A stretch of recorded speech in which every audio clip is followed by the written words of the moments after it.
kasulatan atong buhi nga manluwas nga si Jesus Kristo nga sa kanunay o nag-atag kanato o kinabuhi sa matag adlaw o nag-atag kanato o guide alang sa ating mga buluhaton nag-proteksyon o nag-atag kanato sa ato nga kinahanglan ang espiritu nga manunaya.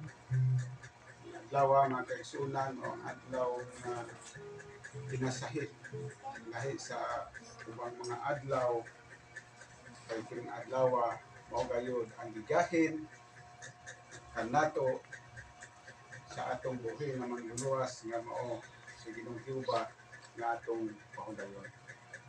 So kining adlaw kini mga kaigsunan balaan ang kapito ka adlaw kay si Ginoong Jehova samtang siya nagabuhat sa langit, sa yuta, sa tanan nga aniang gisulod niini maong nga yuta pag-abot sa ikapito ka adlaw mipahulay siya sa tanan niya nga mga buluhaton. So iyang gigahinan no ang kapito ka adlaw.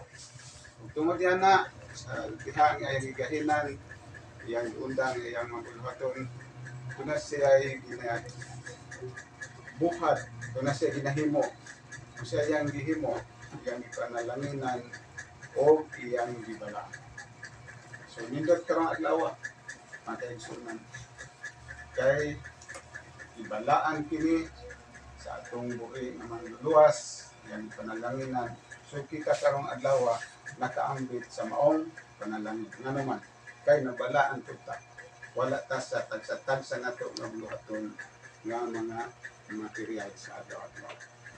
Atong isimba ang Dios bisa kini mao panimalay karon nga atong nagisudlan kini gambalay apan wala maghisgot sa balang kasulatan nga ang simbahan lang o pwede nga atong balaan kundi ang adlaw man di man ang simbahan. Isigutan diya sa pag-abot sa adlaw nga ipapahulay panimba kamo. So musimba ta mga kaigsunan diha jud sa gambalay. Wala diha sa punuan sa kahoy o wala diha sa punuan sa bato. No? Kung sulod ta diha sa balong-balong aron mga kaigsunan magbalaan ng adlaw.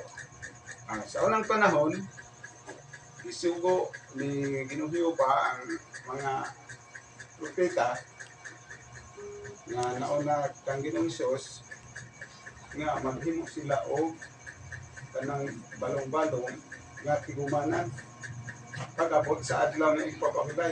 So kinahanglan ang tao pabuhaton gayud og gambalay nga tigumanan pag-abot sa adlaw nga ipapahulay.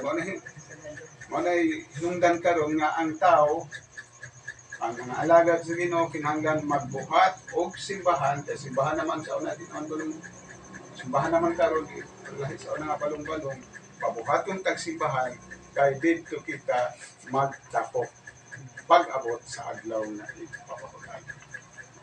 Kung siya may buhaton dito sa maong simbahan atong buhaton sumala sa ginahimo ni Ginoong Hesus nag-ingon siya nga sa pag-abot sa adlaw ipapahulay isulod siya diha sa sinagoga og mitindog og nagbasa.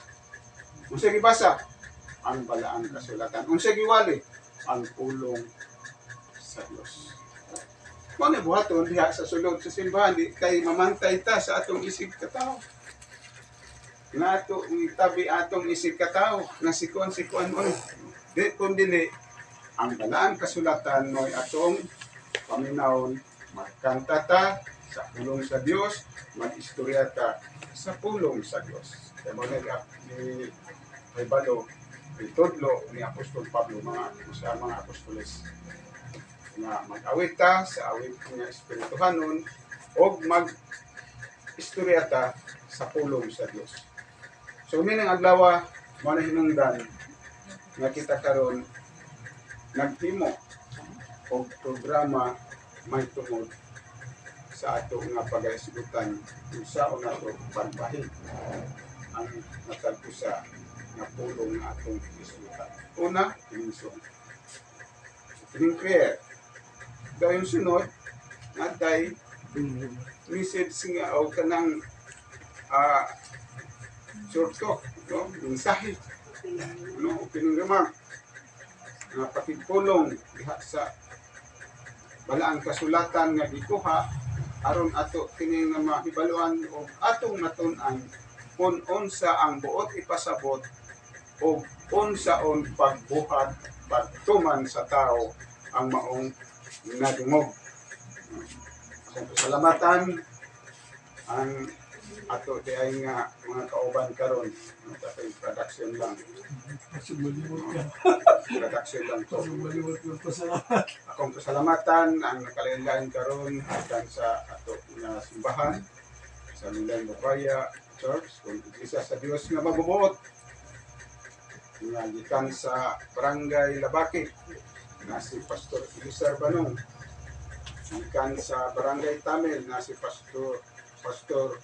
Pastora Lorna Bartunico. Ayun sa Lumaping, Barangay Lumaping, nadirihan ko nga mga kauban karon o din usab sa sentro nga atong founder sa atong nga simbahan sa Milan Church, lain Pastor Julito Pigon. Kauban ni Agaw, no, si Agaw Leo Poldo Bartolico. Yung kauban sa una sa pagtrabaho namo diha sa kabutiran nga namulawan mulawan yung kay Asam kita sa Ginabugan. Kaya mag-full storage. okay. Salamat ko Dapat isun. makaigsunan Ano sa talaga di ba mag-full storage? sa Labakit Ha? kay atong miagi nga bulan